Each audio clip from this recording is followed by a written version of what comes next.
রাজধানীর সবচেয়ে বড় পাইকারি মার্কেট কারওয়ান বাজারে নেই বোতলজাত সয়াবিন তেল। একই চিত্র বন্দরনগরী চট্টগ্রাম সহ সারা দেশে।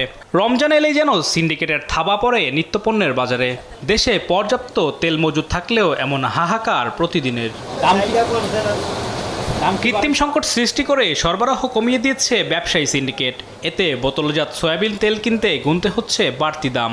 যেন ভোক্তার পকেট কাটার মহা উৎসবে নেমেছে একটি চক্র।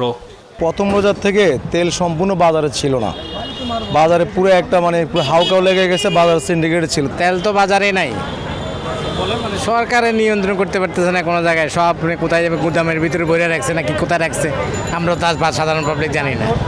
আর যাও পাওয়া যায় এটা নিতে হইবে ওটা নিতে হইবে, না হলে তেল পাবেন না, এর দামও বেশি। এগুলো সিন্ডিকেট করতেছে বড় বড় ব্যবসায়ীরা, বুঝলেন, ব্যবসায়িকের কারণেই আজকে এই অবস্থা। খুচরা ব্যবসায়ীদের অভিযোগ, বড় কোম্পানিগুলো তেল আমদানি করলেও অতিরিক্ত মুনাফার আশায় বাজারজাত করছে না, যার সত্যতা মিলেছে নারায়ণগঞ্জের জেলা প্রশাসনের অভিযানে।